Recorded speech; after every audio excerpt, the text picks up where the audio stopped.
Welcome to episode number 284, where I'm speaking with Dr. Jayarajan, who is CEO of Kerala Ayurveda and president of NAMA. We talk about the global importance of Ayurveda, the current status of Ayurveda in the West, his concerns, and the outlook for the future of Ayurveda. So please stay tuned.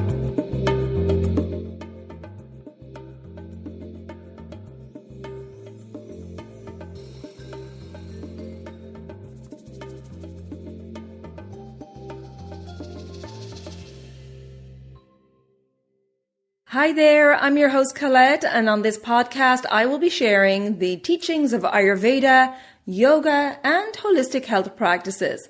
Now, if you're new to Ayurveda, I recommend checking out the first couple of episodes where I do an introduction to Ayurveda and the mind-body types.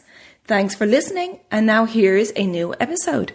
This episode is sponsored by Kerala Ayurveda. If you're inspired by this conversation with Vaidya Jayarajan and interested in joining the pioneering movement of Ayurvedic educators, practitioners, and advocates in the West, now is the perfect time to join Kerala Ayurveda's beginner programs.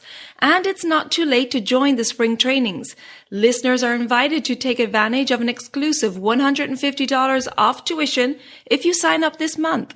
Visit keralaayurveda.us/courses to learn more and use the code ELEMENTS150 for your special offer. You can find all those details in the show notes. Hello and welcome back to the Elements of Ayurveda podcast. I am very happy to welcome back Vaidya Jayarajan Kodikannath, who is a visionary, a classical trained Ayurveda doctor and an accomplished teacher, representing a lineage of Ayurveda practitioners from Kerala, India. Dr. J is the CEO and Academy Director of Kerala Ayurveda USA and is the president of NAMA, the National Ayurvedic Medical Association in the US, with a mission to make Ayurveda as a credible profession in the Western world. Welcome back to the show, Dr. J. It's always a pleasure to chat with you. Thank you, Colette. Always, it's nice to be here, sharing the thoughts, the knowledge, the experience with the community. Well, I feel very honored to have you here, and I have lots of questions for you, so I'm going to maximize the time. And first of all, I want to just say congratulations, because Kerala Ayurveda USA, you and your team won the top 10 alternative medicine companies 2023 from Pharma Tech Outlook USA. That must feel wonderful, especially on your mission to promote Ayurveda in the Western world. Thank you. Thank you, Colette. Yes, it is definitely a recognition for what we have been trying to do for the community, for the world, using the principles of Ayurveda. Kerala Ayurveda slogan itself is "From the Roots with a Modern Voice." We are an institution coming from a lineage of Ayurvedic practitioners in Kerala, and we call Vaidyas, and established in 1945. So we are rooted in the tradition, following the root text of Ayurveda. At the same time, to converse with the modern world, to establish Ayurveda as a credible profession and a science in this modern world, definitely we wanted to establish or showcase or confirm to the modern world that yes, it is credible in your own modern language. So it is definitely a proud moment for Kerala Ayurveda, not just for me, but team members, our students, graduates, and all the Kerala Ayurveda family members. Absolutely. So we have done few important things in last few years, and that brought this, specific recognition. Because one, we are a research-oriented institution. We can say that one of the outstanding research companies in the field of Ayurveda. One of our research, where I was the principal investigator and the inventor of that herbal formulation, got published in few months back. It was a formulation for metabolic syndrome, including addressing the type 2 diabetes, obesity, and dyslipidemia, the cholesterol. And it took few years. We spent a lot of time and money, but it really helped us to establish what Ayurveda can do for this world. And the clinical research was done in one of the largest and the oldest university called Benares Hindu University, double-blind placebo studies. So that helped us to really establish it's not about just Kerala or Dr. J, it's about Ayurveda. That really helped us to get there. And the same research got a US patent, the product, the concept, the innovation, and the efficacy. We got the US patent for that research. That also helped us to really establish ourselves that even though we are from the ancient roots of Ayurveda, but we can definitely, talk to the modern world in their own language. Absolutely. And congratulations. That's fantastic. Is this progression forward all the time? It's wonderful to see. And you talked there about the importance of Ayurveda. And I'd love to discuss what is the global importance of Ayurveda, especially at this time. Sure. And, Colette, it is not that, I need to tell the global importance. It has been very, very clear. If Ayurveda was relevant for the world, all these years, but since the pandemic, it became a system which is, generally globally identified as a system which is inevitable for future, because the whole world suffered in the pandemic.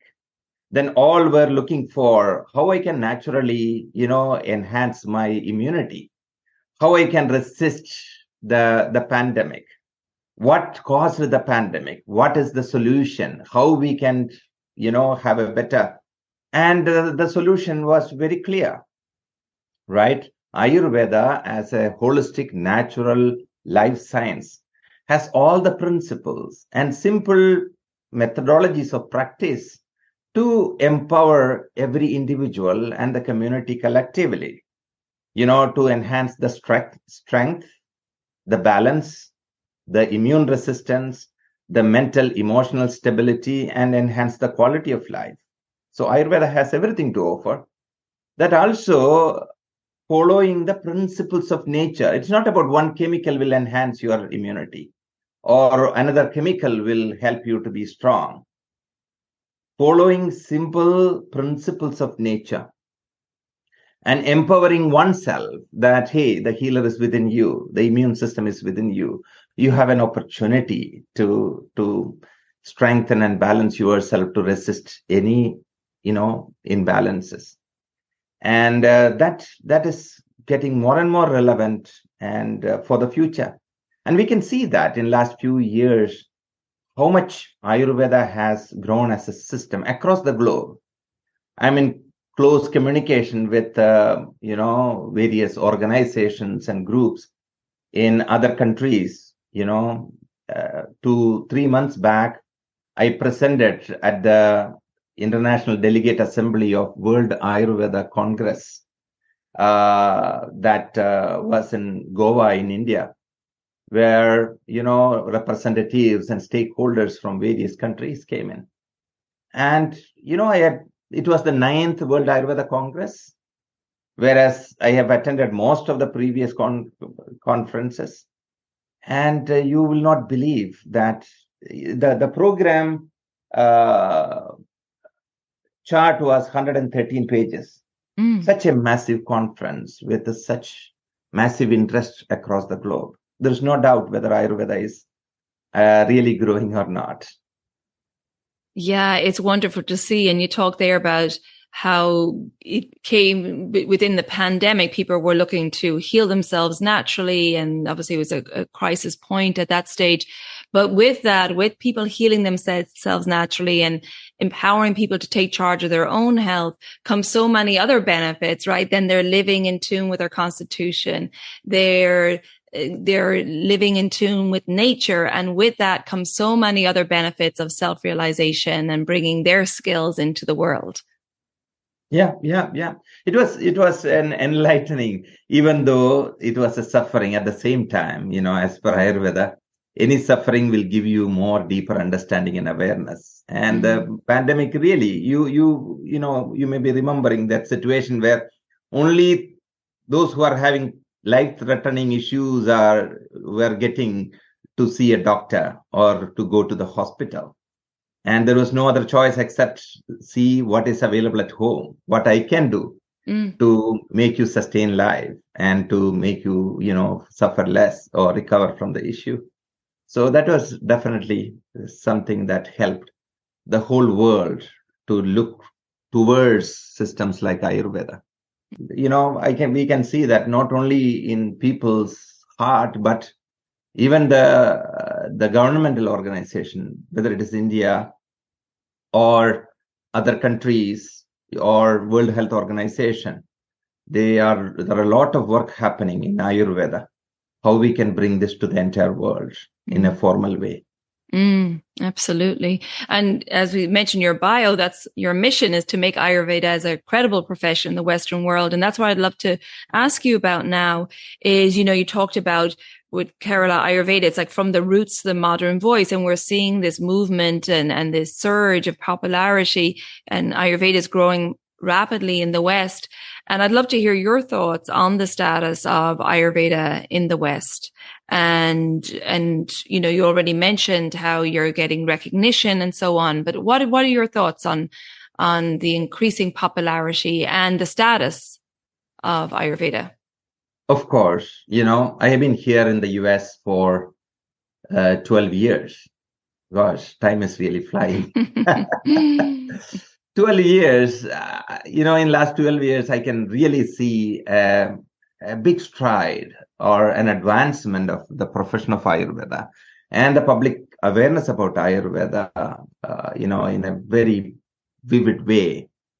And as a profession, being the president of NAMA, and, I have been serving NAMA and the Ayurveda community since 2013 in formal positions in NAMA as board of directors. And we came a long way. When I interact with the Ayurvedic associations of other countries, they will say that, hey, NAMA in the US is a role model for associations because over a period of this, more than a decade, we set the foundation very strong for the Ayurvedic profession to grow.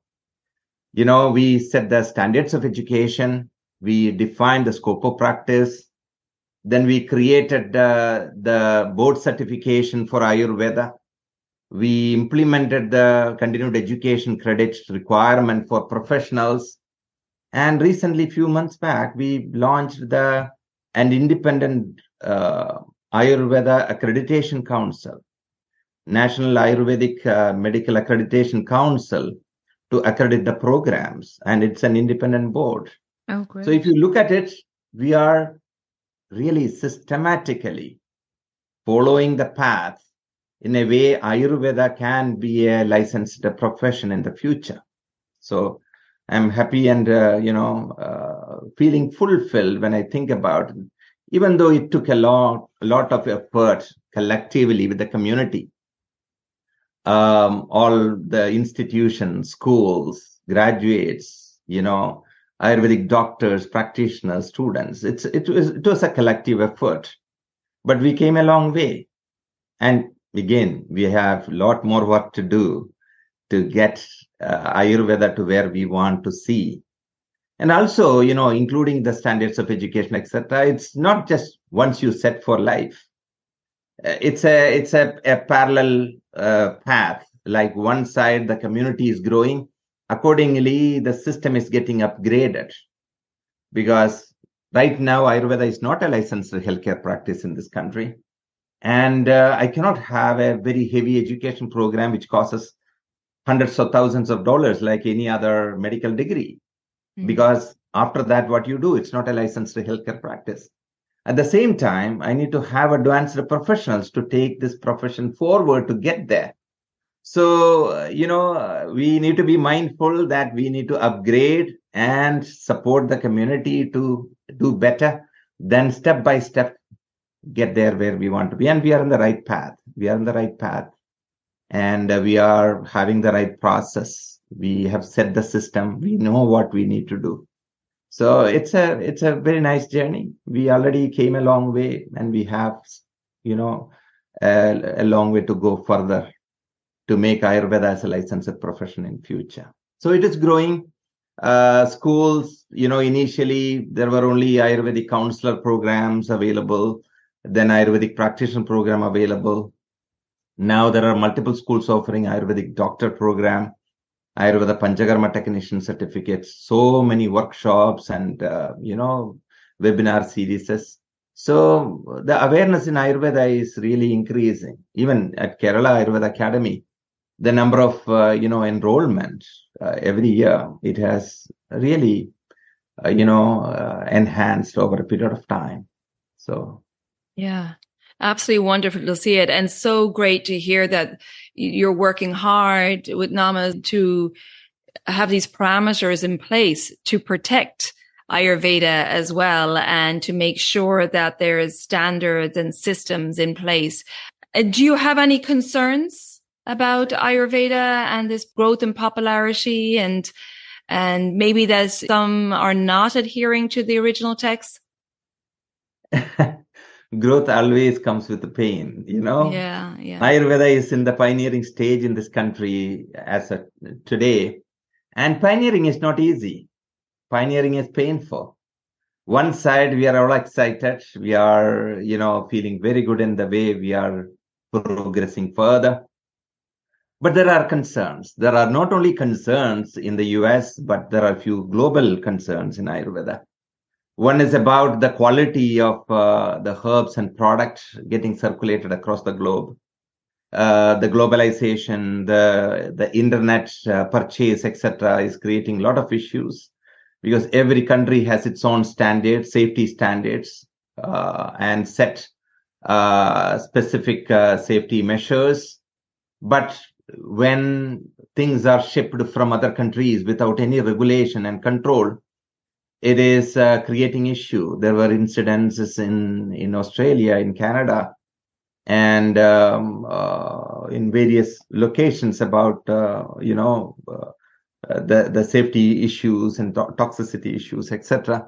That is one of the challenges globally. We need to see what we can do because any company registered in the US, they are liable to do the safety studies, and the report has to be there, whether it is heavy metal contamination, microbial studies, or pesticide contamination, etc. But when somebody ships something from other countries, there is no regulation. It comes through the mailing, and when people uses that, if there any issue happens, the problem is the issue will not go to that company or the individual sent from other country. It will be on the system Ayurveda. It will be perceived as the problem of Ayurveda rather than the low quality standards of people from different parts of the world. So that is one of the major concern I have that can affect our journey forward. And we are again discussing about it and see how we can bring systems for that. Second, as you rightly mentioned, whenever a system is growing, getting more popular, there will be more commercial interests, and with minimal effort, without following standards, how I can also get a piece of that pie is always, every system, right? Mm-hmm, yeah. So since Ayurveda is not a licensed practice and there is no governmental regulation, it is right now in a self-governing mode. And many a time in a self-governing mode, it is not that easy to regulate, to implement, enforce things the right way. But, the community is sensitive about it, and we are having conversations. We are having discussion with the stakeholders from time to time to ensure that we are able to protect the profession and able to take it forward. So, that's good to hear that there's discussions happening. And of course, it's hard to control everything, especially when there's such a rise in popularity in this holistic health system. And as well, with the shipment of herbs, as you mentioned earlier, and the globalization of Ayurveda, we have to think of the environmental factors as well, right? Of shipping products. So this has to be a concern as well. Sure. We need multiple projects. One is about the safety standards. And, see, the issue is one side. For example, I'll take my part of it. Kerala Ayurveda has about 200 Ayurvedic herbs and formulation we are selling here in the US, all gone through the rigorous tests. We have our own testing within our system. Then we sent the sample for testing by another third-party accredited lab. Then only every batch of product will come to the US, and our products are even compliant with the most stringent regulation called Prop 65 of California, where it has been not easy to get there. We had to spend a lot of time and effort in fine-tuning, even identifying the location from where the herbs are coming, the raw material standard, the process standards, etc. These are all taking time, effort, etc. Then that means the cost involved is going to be high because we need to do all these things. So the price will have to be on the higher side. Whereas when you're on this web platform, the same product is available for much cheaper. People are looking only for the money what they spend, not very well aware about the safety issues and the quality, etc. So that is definitely a challenge, but it's a part of growth. We need to work and set the system. We are having conversation with even the authorities in the India about regulating about the exports, etc. So it's a process. Okay. It is a process, and it's great to see, of course, Kerala Ayurveda has great integrity and stand by their products and do such great quality control as well. And is over-harvesting of herbs a concern, and particularly some of the more challenging herbs to grow, like something like Shilajit, which is, hard to harvest, but also maybe is in danger of over-harvesting? Is that a concern? First of all, Shilajit is not a herb. It is an exudate from the rocks. It's an exudate from the rocks. That means there are fixed, it is not growing, right? Whatever the deposits available. And it is definitely, it is getting more harder to get that. There are primarily two sources for the Shilajit now. One is the Himalayas. Second is the Russian mountains. They call it as Mimeo. In Russian culture also they use for the same purposes. It's called Mimeo. Regarding the herbs or over harvesting, I always, whenever I teach my student, I tell them, the way Ayurveda is getting popular across the globe, if everybody is going for the herbs to India, not only herbs, India will not be there because the demand is going to be that huge. Yes. It is time to identify parallel resources. I am involved in some of the work now, identifying the similar climate across the globe, in the same equator belt of India, and how we can cultivate and allow the same herbs to grow in other geographies. Excellent. That is one project we need to really focus on as a global Ayurveda community. And second is incorporating the existing healing herbs in the Western side into Ayurvedic pharmacopoeia. Yes. And that is very well possible because, if you take a text, Bhava Prakasha, it is in the ADs. Many herbs in Bhava Prakasha were not available in the ancient text of Ayurveda like Charaka Samhita or Ashtanga Hridayam. That means Bhava Mishra has done some work and added few more natural ingredients to Ayurvedic pharmacopoeia. The same way I encourage my students and graduates to be the new age Bhava Mishras, conducting research and work and incorporate the Western, healing herbs into the Ayurvedic pharmacopoeia. Exactly. Take a herb and first compile all the data available. That could be from Western herbalism, Western naturopathy, folklore, grandmom's remedy in the Western world. And from that compiled data and its uses, create a hypothesis. If this is used in this context, it should have these Ayurvedic properties, rasa, guna, virya, vipaga, prabhava. And based on that hypothesis, you do some trial with a good sample of people. And if it is, the outcome is as you hypothesized, then you can add one more herb to Ayurveda, Ayurvedic pharmacopoeia. Those type of grassroots level programs are very much needed to take Ayurveda forward. Absolutely. Great to hear that and make it sustainable. And also using herbs that are local and seasonal.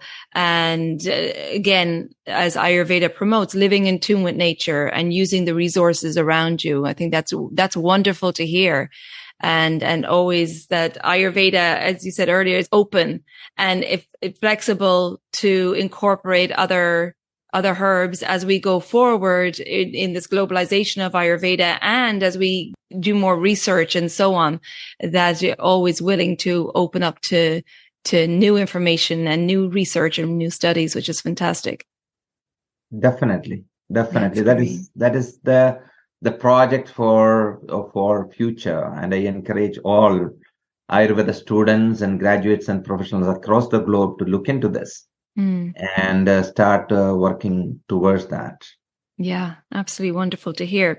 And so the future of Ayurveda, I would love to hear your thoughts. We've been talking a lot about it throughout the podcast and your work with NAMA and with Kerala Ayurveda and the global conferences you attend. But I'd love to hear your thoughts on looking into that crystal ball looking towards the future of Ayurveda and what you would like to see.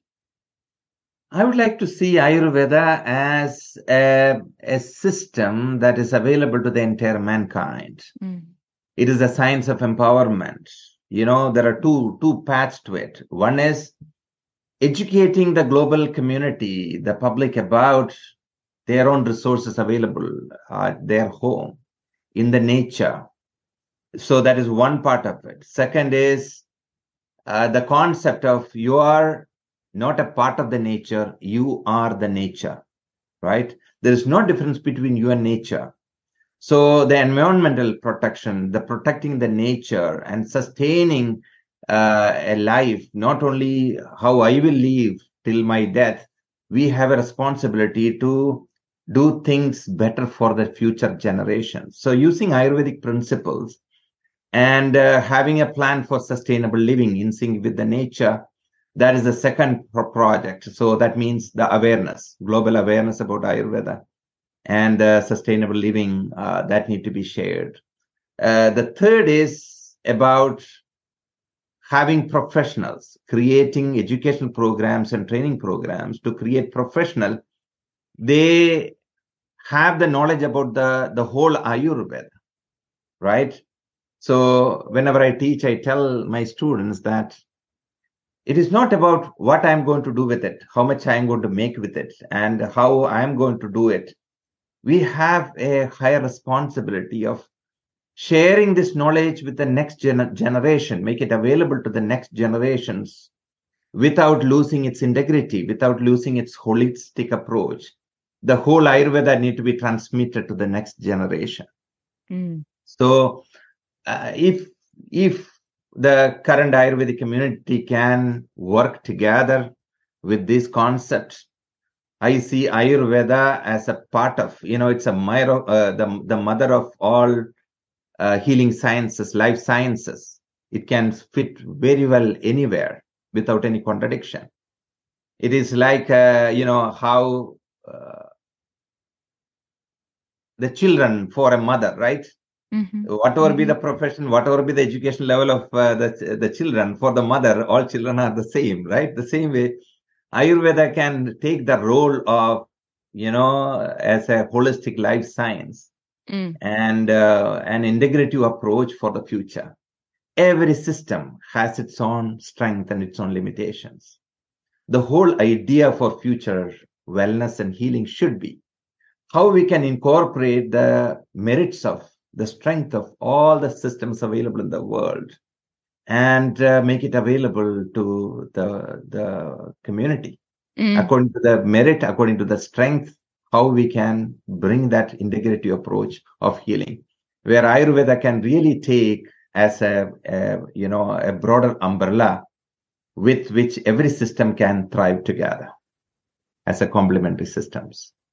Yeah, I love that. The humble science of Ayurveda, open to integrating new knowledge, existing systems, working, like you're saying, with Western herbology as well. Sure. And that's, to me, is wonderful to hear that. And that's how there's going to be progression, right? When you're open up to this other knowledge as well. And I think Ayurveda, the holistic power of Ayurveda is amazing, because not only is it teaching people and empowering them to become their own healers, preventing illness, but it brings environmental awareness, sustainability, community, and to use your words, Dr. J, it brings the one world family together, which is essentially Correct. what you're talking about here. That is the fundamental Vedic principle, is Vasudhaiva Kudumbakam. One world family. We all born for Mother Nature, nurtured by her, nourished by her, sustained by her. So collectively, in sync with the nature, that is the way forward if we want to thrive as the human race. And Ayurveda is, as you pointed, it's a very open system. That's why even in our teaching, you can go from the counselor program to practitioner to Ayurvedic doctor, and even further you can go, but still we will never close you as graduates. It's not a finite study. You learn the principles, you create the right thought process, how you need to think about health and healing.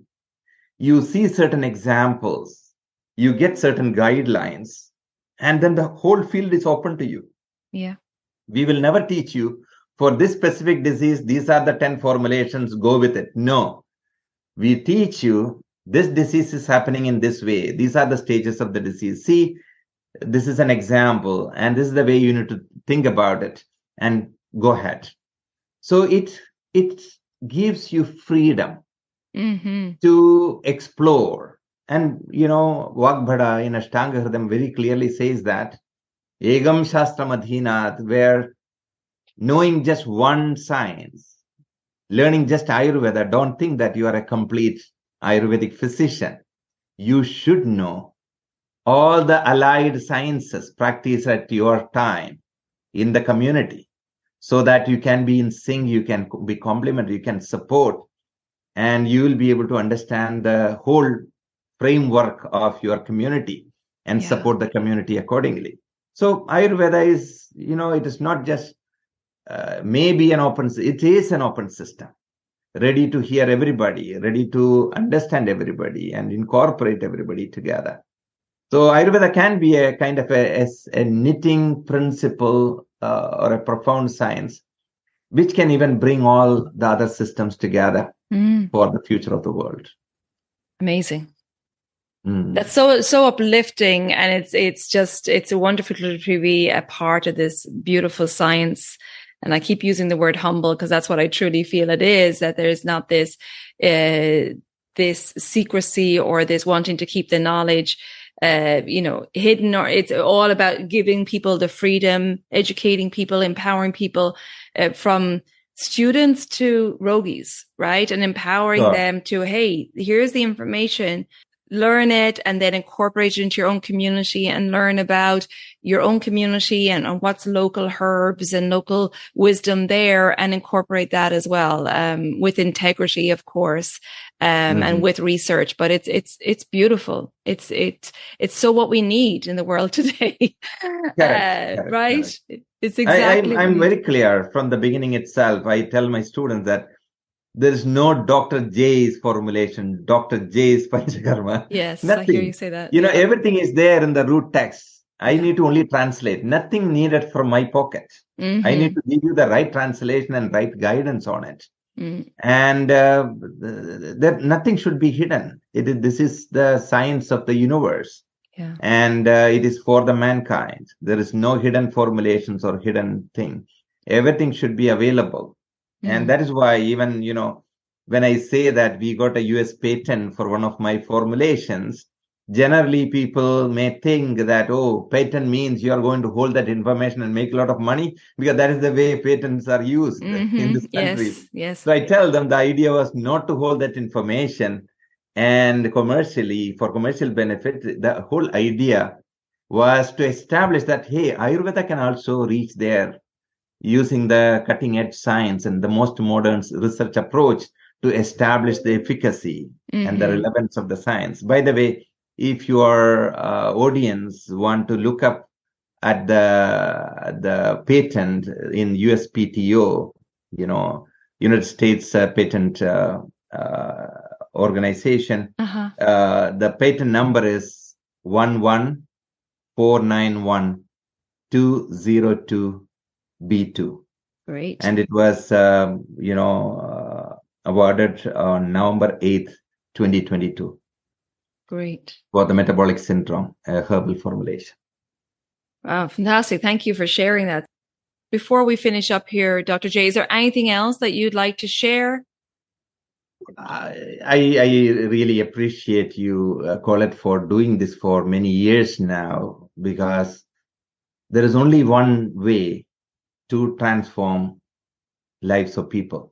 There's only one way we can do that, whether it is transformation of an individual or a family or a community or the whole mankind. There's only one option, that is building awareness. Because your decision, each step what you take in your life is based on the knowledge what you have, awareness you have.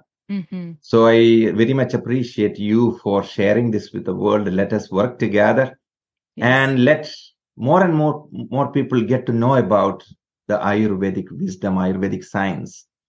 And that much it is going to be better for not only those individuals, but for the entire global community.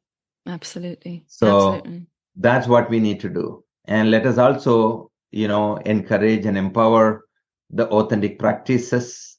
Let us also encourage and empower the holistic teachings of Ayurveda, rather than, taking a small piece of it and going for a reductive approach to more of a holistic approach. And this should be a part of our conversation, day-to-day conversation. I encourage all my students, actually it's a part of our program. You must have experienced that you need to give a public talk as a part of your educational program. So you are empowered to share this knowledge with your community, your family, your friends. And many a time, during last week, there was a closing ceremony of one of our programs. So I was talking to them and thanking their families for supporting them to be in the program. And, many a time family members will come and say that, Dr. J, I don't know whether I'm doing right or wrong. Many a time when my wife is in your class in the evening, I also sit in there and listen to you, and I thoroughly enjoy that. Great. And she is the only person paying the fee, but I'm also hearing, I don't know whether it is ethical and okay. I tell them, oh, please. Isn't that fantastic? It is, please encourage your children, your spouse, your parents to sit in and listen and let them get empowered. Yeah, absolutely. Absolutely. Because it does become part of your life. It's part of my conversations daily with friends. About talking about their health and so on. So it really does become an integral part of your life when you're studying Ayurveda. Correct. Yeah, it's wonderful. Exactly that it is. Thank you, Dr. J. And before we finish up, I would love for you to speak to us a little bit about Kerala Ayurveda USA and now your new school in Europe as well. Of course. Kerala Ayurveda Academy in the US is 100% subsidiary of Kerala Ayurveda India. Kerala Ayurveda India is an institution developed from an Ayurvedic lineage of Vaidyas in Kerala and established in 1945. Over a period of last 77 years, we have touched more than 1 million lives through our more than 30 clinics and 3 hospitals in India. And we are here to share our root knowledge with the world. The Academy in the US provides various certification programs. Holistic Ayurvedic Coach is a 6-month program then progressing into the first level of professional education, the Ayurvedic health counselor. Then after that, another 900 hours of education to reach the Ayurvedic practitioner, which includes 200 hours of clinical internship. Then after that, the Ayurvedic doctor program, which is 2,660 hours after the Ayurvedic practitioner program, with over 700 hours of clinical training. So then we do also give Panchakarma, technician certification. So we are trying to bring the root knowledge. That is our commitment to our students. One is we are here to train you Ayurveda directly from the roots without any modification or dilution. Second, we are very particular in selecting our faculty. Our faculties will talk to you not from the slides, but from their heart, because all the faculty are not only, proficient in the theoretical knowledge of Ayurveda, but also great clinicians. And we provide the program in different modes. We have in-person training. We have hybrid programs where you can learn the theoretical part of it through online.